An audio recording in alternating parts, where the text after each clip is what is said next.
What if for one entire day, every step you take brings you closer to where you started? Every word you speak returns to your mouth, and every memory you make slowly disappears before it can exist. Would you still know who you are when time itself begins to forget you? Jack woke up exhausted at exactly 10:47 p.m., his alarm clock ringing itself silent as the numbers on the display began to count backward, and for a long moment he lay there staring at the ceiling while the darkness outside his windows slowly brightened into the deep orange of a setting sunrise, realizing with a creeping certainty that his day had already happened and was now unhappening 1 second at a time. He slid out of bed, already dressed, shoelaces tying themselves as he stepped into them, the faint taste of toothpaste leaving his mouth and retreating neatly back into the tube on the sink, while the toothbrush rose from the holder and dried itself. And though he tried to resist the pull of whatever strange gravity was rewinding his life, he found his body moving with perfect, involuntary precision, walking backward down the hallway as the scattered objects on the floor leapt into his hands and returned to shelves he did not remember emptying. Outside, the street was alive with motion that felt like memory being vacuumed back into place,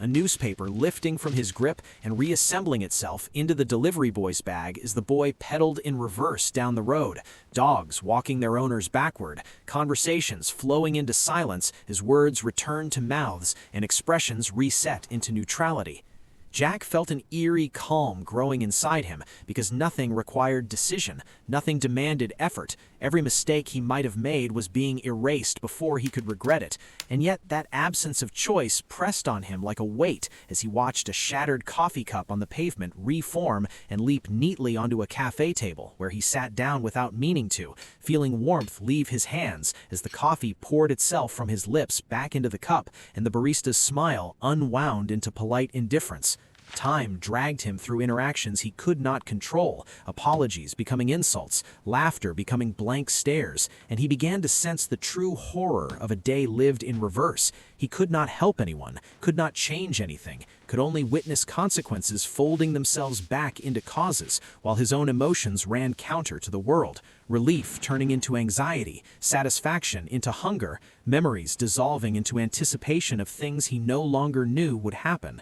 At what had been afternoon and was now approaching morning, Jack found himself standing at the edge of a river where earlier he must have thrown a stone, and he watched the ripples contract into stillness before the stone rose from the water and landed softly in his palm, impossibly dry. And he understood then that every action carried a trace, every moment left a shape that time could invert but not erase, and that he was seeing the architecture of his own day from the outside, a blueprint of cause and effect revealing itself in reverse order. As he moved backward through the city, he noticed details he had ignored before, the tired eyes of a cashier before his complaint returned to his throat, the hopeful glance of a stranger before he had looked away, the small hesitation before he chose convenience over kindness, and though he could not alter any of it, he felt the weight of those lost choices settle into him like stones in his pockets.